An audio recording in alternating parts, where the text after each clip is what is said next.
Good morning, boys and girls. Happy Sabbath.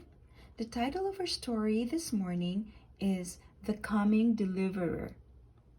Since the days of Adam and Eve, people had been looking for the Redeemer that would take the sins of the world. Remember, the lamb that they offer in the altar as a sacrifice represented the life of the one that will restore them to Eden. This faith has been kept alive by great patriarchs Seth, Enoch, Methuselah, and Noah. But Satan does not want the world to know about the coming Savior. For more than 1,600 years, he managed to make the people to rebel against God. However, Noah built an ark to take his family to a new world. They carried with them the story of the promised deliverer. Years passed, God's people become fewer in number, but the Lord continued to send the messengers with hope that one day soon God would send his only Son to save human race.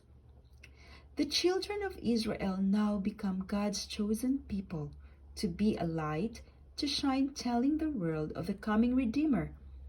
When they built the sanctuary in the wilderness on their way to Canaan, the plan of salvation became even clearer. But they failed. These people didn't know about Jehovah and didn't want to worship the one true God until they fell away into apostasy. Through the time of the judges, the promise of a Savior was kept alive by the sanctuary services in Shiloh. Then Solomon built a magnificent temple to show God's God's plan of salvation. Thousands came far and wide to learn about this God, but all too soon the people forgot. Generations of children were being raised who didn't even know that a Savior is coming. Then came that only Judah remained as God's people to share the story of salvation when the northern kingdom of Israel was taken into captive. Then came the prophets. Isaiah and other Hebrew prophets wrote prophecies telling about the coming Messiah.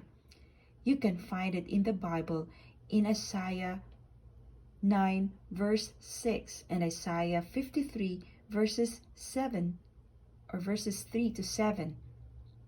It says, "For unto us a child is born, unto us a son is given, and the government will be upon his shoulder, and his name will be called Wonderful Counselor, Mighty God, Everlasting Father, Prince of Peace."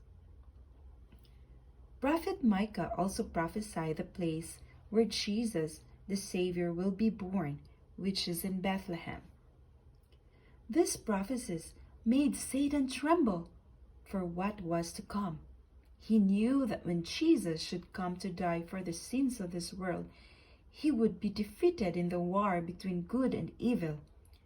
So he blinded the eyes of God's people by making them look for a Messiah King that would defeat all their enemies instead of a Savior that would save them from sin. They might reject him. It says that after Prophet Malachi, there would be no prophets until Jesus came as a little baby in a manger.